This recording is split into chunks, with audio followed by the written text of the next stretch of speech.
So with that, I think we are going to open it up to questions. If you want to raise your hand, or do we want to maybe start? There's a few questions I see coming in the chat. We could start with trying to answer some of the questions in the chat and then open it up if you want to raise their hands, and we'll unmute you and have a good discussion. Great. I've got one question in the chat, which is whether the shared use path is intended to accommodate two-way bike traffic, or will southbound bike lanes be painted as well? Yeah, that's a great question. Let me go back to that. So the shared use path would be two-way. It would not, however, preclude someone who's a comfortable cyclist from still using the roadway if they feel, if they want, if someone wants to go fast, the roadway would be the more appropriate option, and it's still going to be a calm neighborhood environment, not an arterial environment. But yes, this is intended to be two-way for bicycles and pedestrians. Thanks, Corinne. And then any plans for signed speed indicator, a radar sign, for instance? These seem to mitigate most speed issues. Yeah, we're very early and not in formal design, so those comments are welcomed, and we do agree that they are a good way to help drivers understand what and how they are traveling. So we're not opposed.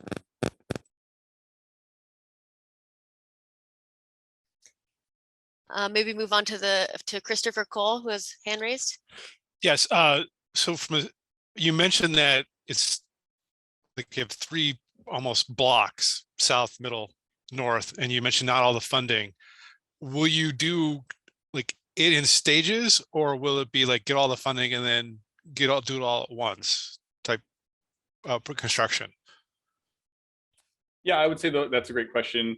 It's our intent originally here to fulfill the design for the entire corridor and work on funding as much as we can, as much upfront as we can. So it just takes a little time and a little luck with some granting agencies. Not a great answer, sorry, but we're hopeful. I am, just to be honest with you, very psyched about seeing this. So yeah. I've lived here for 25 years, and seeing that is a challenge with the traffic and pedestrians. So yeah. I'm like, yay. And certainly the southern section would currently take priority since it has 0 pedestrian amenities. At least there's a sidewalk and some space in the northern section, right on the one side. So I think that would try to be the balance on how we migrate from south to north. Got it. Thank you. Okay, and question? We had a question, street between Miller and 145th, straightening? And feel free to elaborate if you asked that question.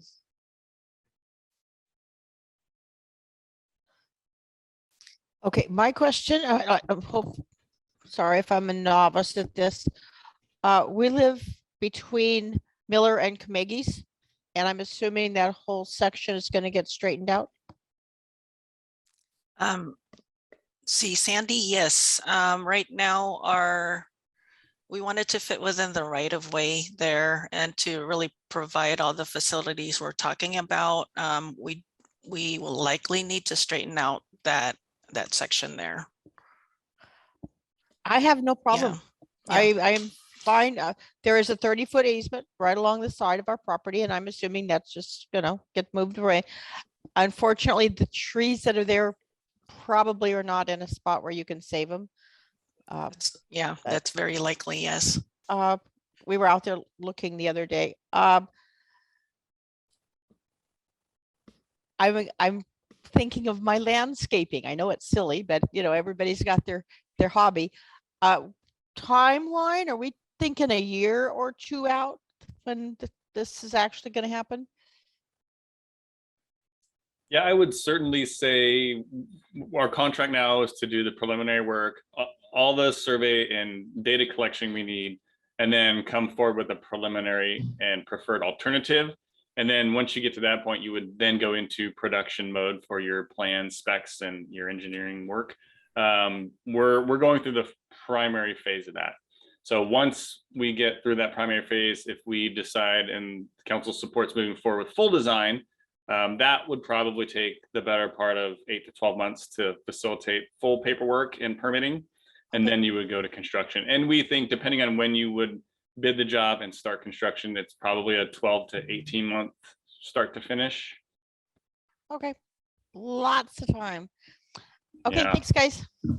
But just to elaborate a little bit on the concerns about landscaping, there's probably 5 landscape architects on this call, so we we hear you with those concerns, and that will be part of the design process, is making sure that any impacts to existing private landscapes are known ahead of time, and we make provisions for restoration, or for, if there's special plants that you want to move out of the way, so that there's that opportunity is available. So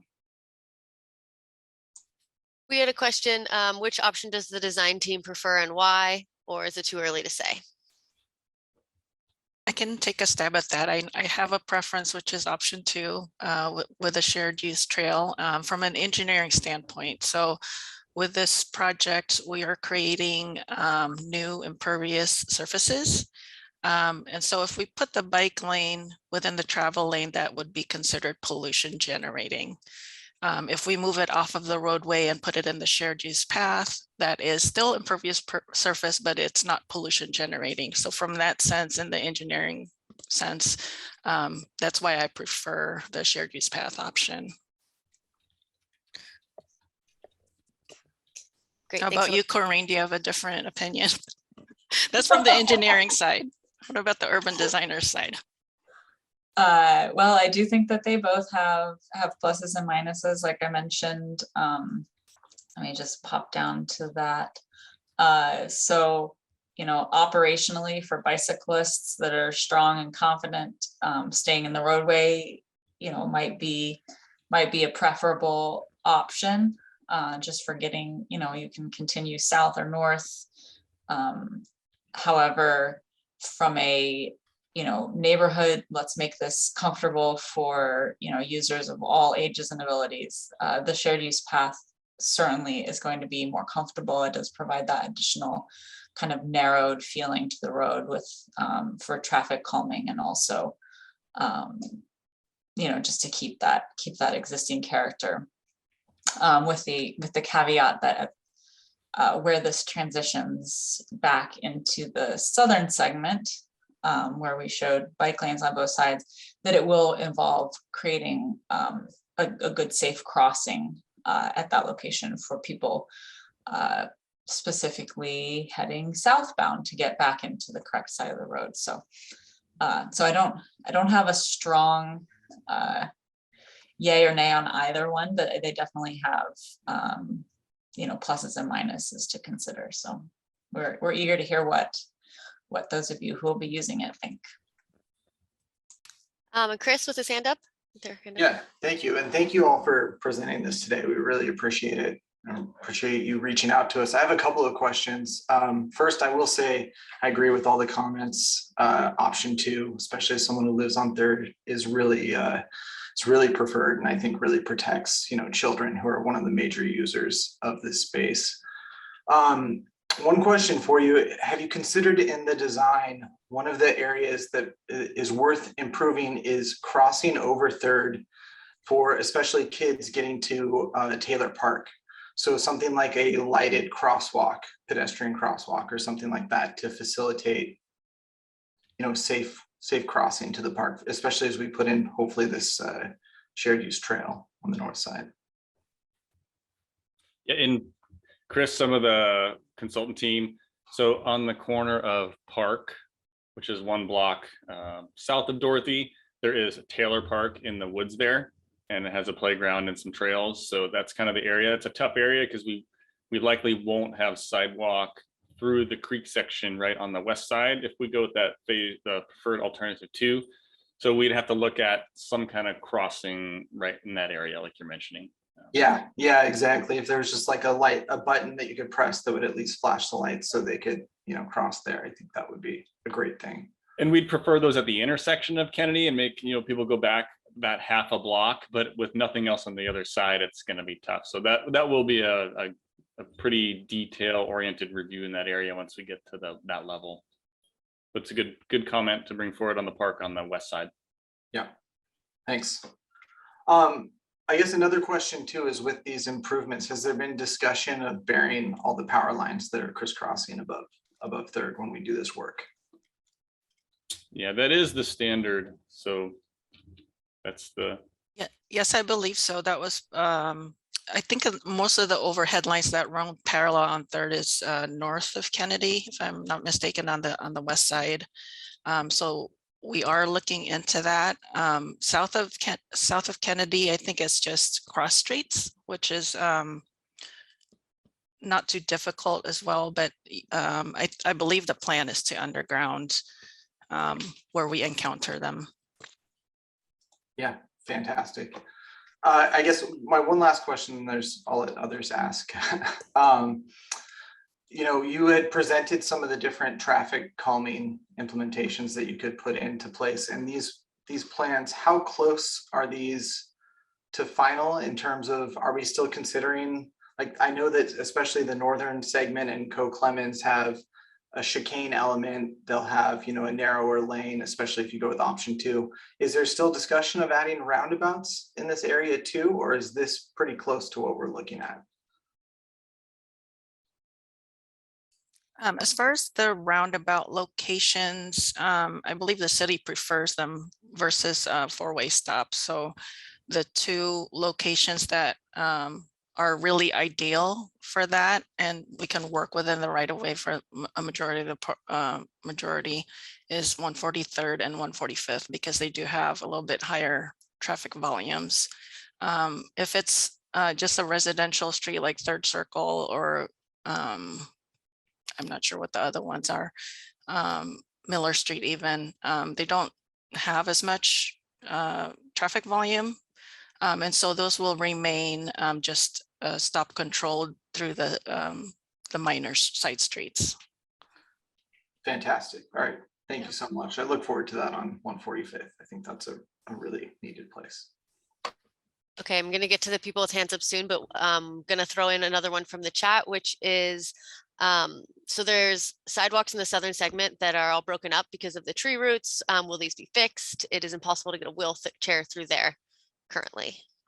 Yeah, that's correct. If it does not meet ADA accessibility guidelines, those panels or sections of sidewalk will be replaced, and we'll be checking all the curb ramps as well to see if they still meet the current guidelines, because I know some of them were built a few years back. So we'll be doing that analysis during design. Yeah, and Olivia, I think the one question too, to piggyback on that, some of the walkways in the southern section are an asphalt laid pathway. So Right. those are not, yes, those Yeah. are, I agree, they're root and trooted and all over the place. Those come out, and the intent is all curb gutter and concrete sidewalks to go back. And then will any of the existing retaining walls be touched in the northern segment, or will those be left as is? There is a need to reconstruct the rockery on the east side, north of Kennedy, because of the widening we need to do there. I believe the new walkway and rockery was built as part of the water project that the city completed a few years back. But the sidewalk there is like 4 or 5 foot wide, and the standard is really 6 feet. And so we need to replace the sidewalks there anyway and do a little widening towards the east. So those rockeries will be removed and replaced. Great, thank you. Jim, do you want to ask your question? Yes, mine's in regards to lighting. One thing that I've noticed that's pretty atrocious in the Big Rock development is it's really overlit, and you really lose any ambience that you would have in this neighborhood setting, especially for the road with all this traffic. What is the plan for lighting, and is that a discussion we can have, or is that kind of set to code? I'm like I don't want to see too many lights. Yeah, All the way absolutely. by Big Rock, there's just like a light every 30 feet, and it's just so overkill. Sure, absolutely. That's a great concern, especially considering this is more of a residential area, but that is one of the things that we'll be performing as a lighting analysis during design, and to make sure that, you know, the amount of light is appropriate for this type of corridor. And I'm not sure, Steve, if you want to add anything to that, but we did hear of concerns about over lighting of the Big Rock development. Yeah. Yeah, Jim, that may have been a exact conversation that has occurred. So, Yeah.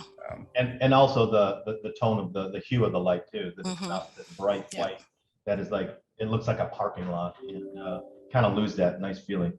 The other question I had was regarding the arborist. And is this your arborist? Is this an independent arborist who comes up with what should be taken down? Because the last two developments have gone on. I live on Miller, and they have just ripped so many trees out. And I guess an arborist looked at it and said they had to come out, but is there any way to have a you know, more than one point of failure if these trees don't have to come out? One of the great things about living in Duval is the trees, the greenery, and I don't want to lose that for progress. So Yeah, I can speak to that a little bit. So the arborist was part of, or is part of the consultant team. However, I guess it differs from a developer in the sense that the city is coming at this from a desire to keep the trees to the extent feasible, whereas a developer probably has a pretty good incentive to want to take them out for the ease of their construction. So, I can't guarantee that we can save every tree on the corridor, but we are looking at it from a, can we save this tree, not can we get rid of this tree perspective. And other than trees that are directly in the path of construction, I would say the biggest factor in determining whether a tree has to be removed is the amount of root loss that might result. So if we're significantly cutting into the root mass, then we really have to look at, are we affecting the long-term stability of that tree from a safety perspective, that it might fall onto the road or onto somebody's house, things like that. So we're looking at that, and also looking at ways we can, if there is a significant tree that we are impacting, is there a way we can lessen that impact through different construction techniques, things like that. So we definitely hear that concern, and we don't want this project to leave a huge treeless scar down Third. So yeah, I would hope not. That would just be awful. yeah. And not progressive. Yeah, and Jim, on that note, some of the stuff you see going on development wise, I know it's hard to understand that it is happening now, but some of it was permitted many years ago in the tree code that the city has adopted. Agree. I've only been here for about 3 years, and just one of the most lovely aspects of the town is the greenery and the green belt.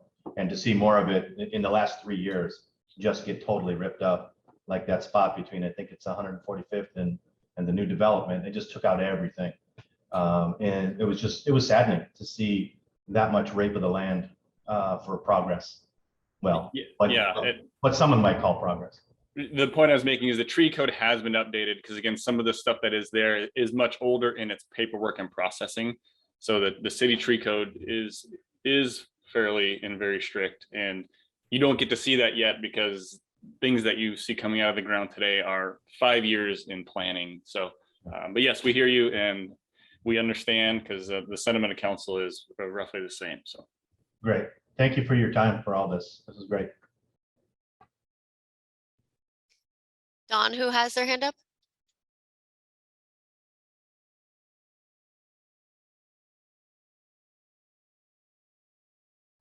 Dawn, you're on mute, I believe. Oh, can you hear me now? Yes, Hello? great background. Yeah, yeah, trying to smooth you all.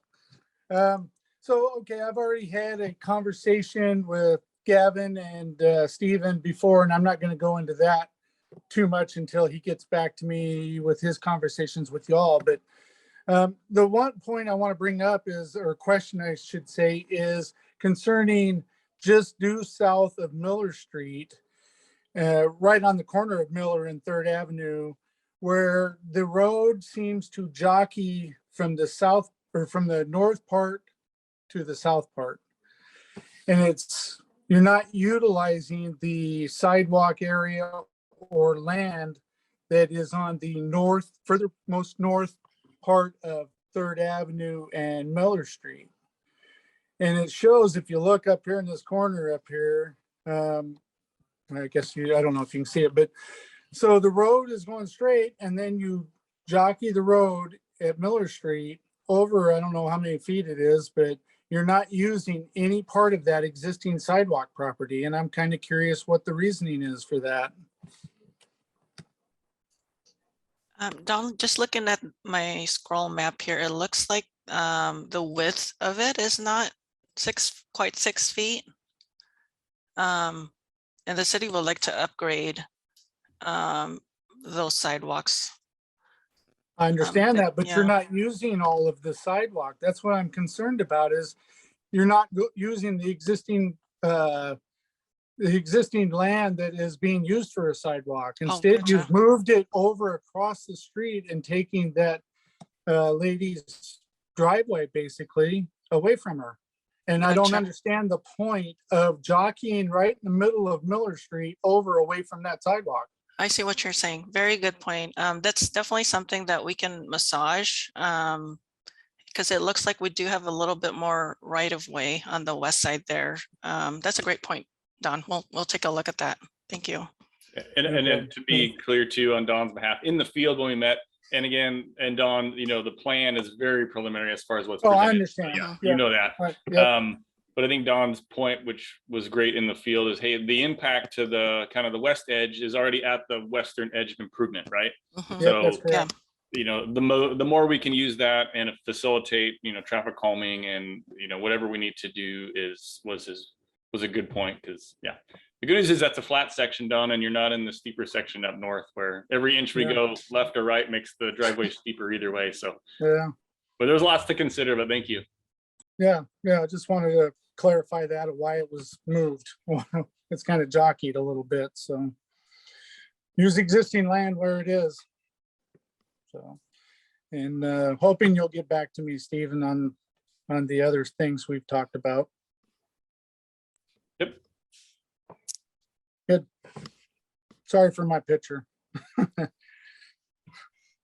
Sean, did you want to ask your question? Well, yes, I did.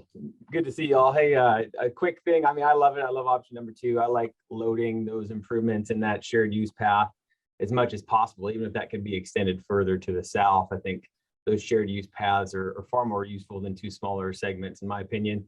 The other little bit just to consider is that doing all this work and coming so far on this particular corridor, but not extending down 145th to make that final sidewalk connection and add that little piece of connectivity, I think would be not the optimum. And so I would encourage any kind of looking at heading along 145th so that you connect that pedestrian corridor from Main Street all the way up through town.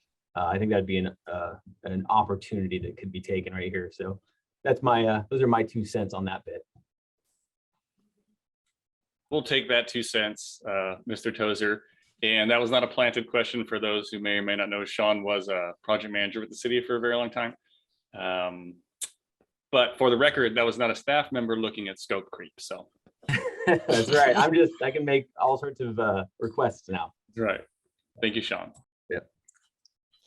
We've got a couple of people wondering if they can request one-on-one meetings. Yeah, absolutely. Should they just use your email, Stephen, at the end of this presentation? Yeah, for tracking purposes, I believe it's the transportation@duvalwa.gov. Okay.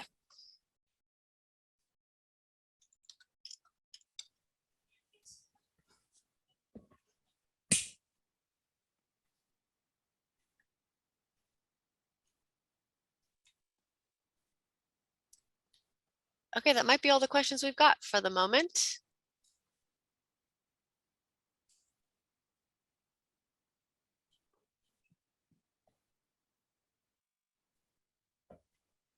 Oh, 2 new messages.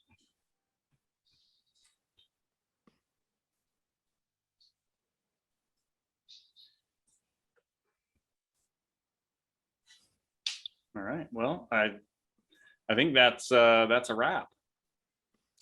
And I think we were up to, I don't know how many were non-staff, but we have 22 participants listed. So, yeah. Corinne, would you mind going to the last page with the next steps in the survey? There you go. So just to wrap this up, if you have further comments that weren't captured here, we do have online survey available here. You can just directly scan this QR code to get to that survey. And it's also available on the city's website at the email address in the middle of the page there.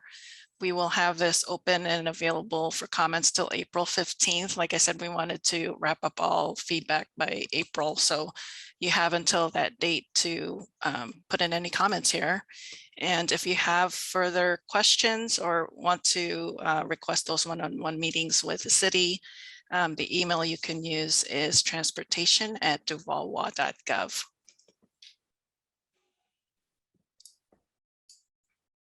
Don, your hand is up. Did you have another question, or is that just from No, I don't know previous? if it ever went off. Okay, just wanted to make sure. All right, well, I guess that's it. Hope you have anything else for us? Jim had one more funding question. Probably All best right. to just go ahead and ask it now.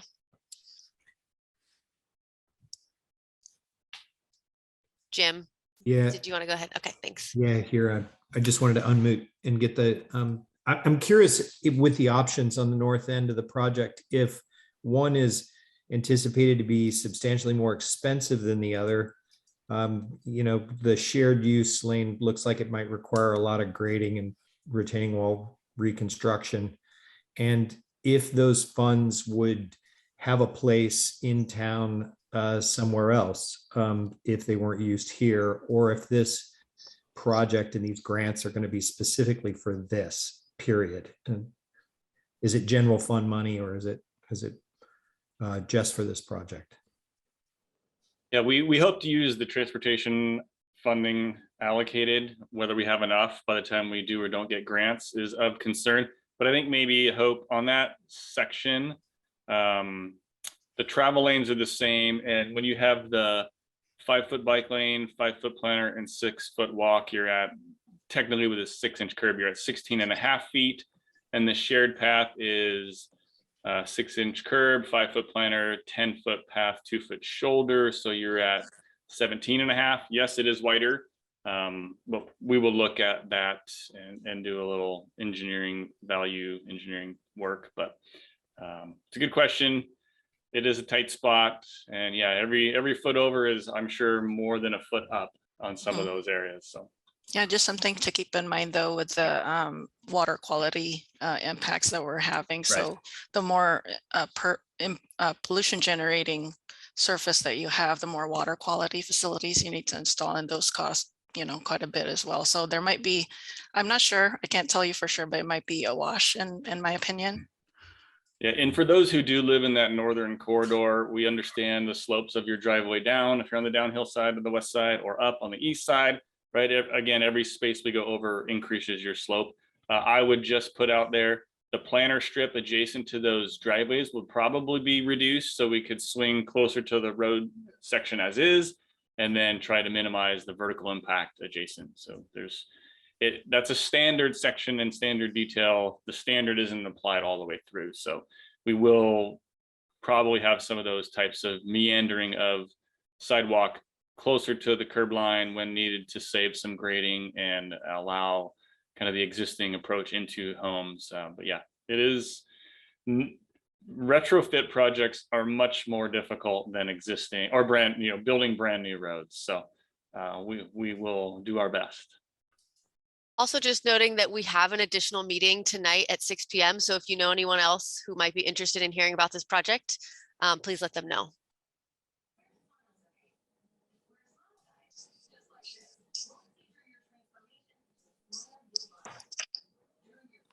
Thank you for your time today.